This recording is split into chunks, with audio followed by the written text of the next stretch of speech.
ಸಿದ್ದರಾಮಯ್ಯ ಮುಖ್ಯಮಂತ್ರಿ ಆಗಿ ಉಪಮುಖ್ಯಮಂತ್ರಿ ಡಿ ಕೆ ಶಿವಕುಮಾರ್ ಆಗಿ ಒಂದೇ ತಿಂಗಳಲ್ಲಿ ಈ 5 ಗ್ಯಾರಂಟಿಯನ್ನು ಲಾಗು ಮಾಡಿದ್ದು ತಮಗೆಲ್ಲ ಗೊತ್ತಿದೆ. ಇದು ನಾವು ಘೋಷಣೆ ಮಾಡಿರಲಿಲ್ಲ. ಯಾವುದು ಮನೆಗಳು ಕೊಡ್ತೀವಿ ಅಂತ ಯಾವತ್ತೂ ಘೋಷಣೆ ಮಾಡಿರಲಿಲ್ಲ. ನಾವು ಚುನಾವಣೆ ಟೈಮಲ್ಲಿ ಈ ಬಡವರಿಗೆ ಮನೆಗಳು ಕಟ್ಕೊಡ್ತೀವಿ ಅಂತ ಹೇಳ್ಬಿಟ್ಟು ನಾವು ಘೋಷಣೆ ಮಾಡಿಲ್ಲ.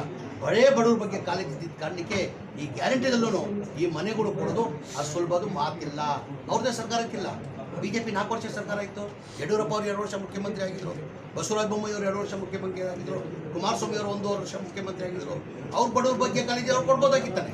ಈಗ ಆಲ್ರೆಡಿ 36,000 ಮನೆ ಕೊಟ್ಟಿದ್ದೀವಿ ತಾನೆ ನಾವು. ಇನ್ನು 42,000 ರೆಡಿ ಇದೆ. ಹೋದ ತಿಂಗಳೆಲ್ಲ ಕೊಡಬೇಕಾಗಿತ್ತು.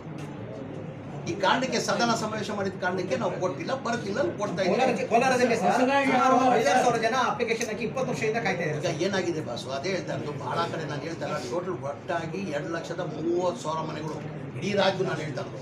ಬೆನಿಫಿಷಿಯರಿ ಪೇಮೆಂಟ್ ಕೊಟ್ಟಿಲ್ಲದ ಕಾರಣಕ್ಕೆ ಮನೆಗಳು ಪೆಂಡಿಂಗ್ ಇತ್ತು. ಆ ಕಾರಣಕ್ಕೆ ಮನೆ ಮುಖ್ಯಮಂತ್ರಿಗಳು ನಾನೇ ಸರ್ಕಾರ ವತಿಯಿಂದ ಕಟ್ತೀನಿ, ಮನೆಗಳು ಕಂಪ್ಲೀಟ್ ಮಾಡಂತ ಕೊಟ್ಟಿದ್ದಾರೆ. ಈ ಮನೆಗಳು ಹಂತ ಹಂತ first stage, second stage, third stage ಅಂತ ಮಾಡ್ತಾರೆ. ಫಸ್ಟ್ ಸ್ಟೇಜ್ ಅಲ್ಲಿ 36,000 ಮನೆ ಕೊಟ್ಟಿದ್ದಾರೆ. ಹಳೆ ಅಂಕಿಅಂಶ ಆಯ್ತು. ಹೊಸದಾಗಿ ಏನಾದ್ರು ಕೋಲಾರ ಜಿಲ್ಲೆಗೆ ನಮ್ಮ ಜಿಲ್ಲೆಗೆ ಬಂದಿದ್ರೆ ಅದಕ್ಕೆ ಅಲ್ಲಿ ಆ ಮನೆಗಳು ಬಹಳ ವರ್ಷ ಹಿಂದೆ ಸೈಟ್ಗಳು ಕೊಟ್ಟಿದ್ದು.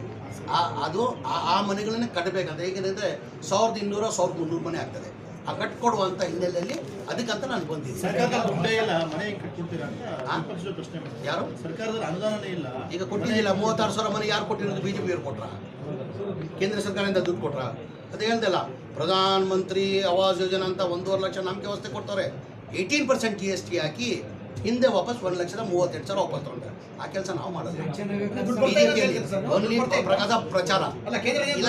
ನಾನು ಏನಂತೆ ಅದಕ್ಕಿಂತ ಮುಂಚೆ ಈ 5 ಗ್ಯಾರಂಟಿ ಜೊತೆ ನಾವು ಇದು ಘೋಷಣೆ ಮಾಡಿದ್ವಿ. ಚುನಾವಣೆ ಟೈಮಲ್ಲಿ ನಾವು ಮನೆಗಳು ಬಡವ್ರು ಕೊಡ್ತೀವಿ ಅಂತ ಘೋಷಣೆ ಮಾಡಿದ್ವಿ.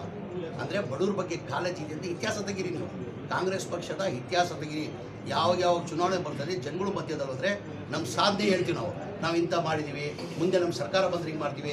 BJPಯಲ್ಲಿ ಒಂದು ಸಾಧನೆ ಯಾವತ್ತನ ಹೇಳಿದಾರ? ಸಾಧನೆ 0.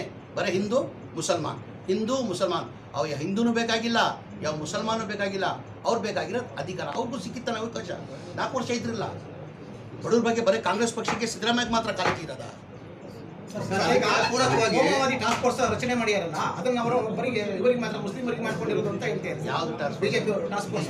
ಈಗ ಅದಕ್ಕಿಂತ ಮುಂಚೆ ಹೇಳಿಲ್ಲ ಸರ್ ನಾನು. BJP ಹಿಂದೂ ಮುಸಲ್ಮಾನ್ ಬಿಟ್ಟು ಬೇರೆ ಇದೆ. ಹಿಂದೂ ಮುಸಲ್ಮಾನ್ ಬಿಟ್ಟು ಇಂಥದ್ದು ಮಾಡಿದ್ದೀವಿ ಅಂತ ಹೇಳಿ ಅವರು. ನಾವು ಗಂಟಾ ಘೋಷವಾಗಿ ಹೇಳ್ತೀವಿ. ನಮ್ಮ ಸರ್ಕಾರ ಇತ್ತು. ಸಿದ್ದರಾಮಯ್ಯ 2013 ಇಟ್ಕೊಂಡು 2018ವರೆಗೂ ಮುಖ್ಯಮಂತ್ರಿ ಆಗಿದ್ದು. ಇಂಥ ಭಾಗ್ಯಗಳು ಕೊಟ್ಟಿದ್ದೀವಿ.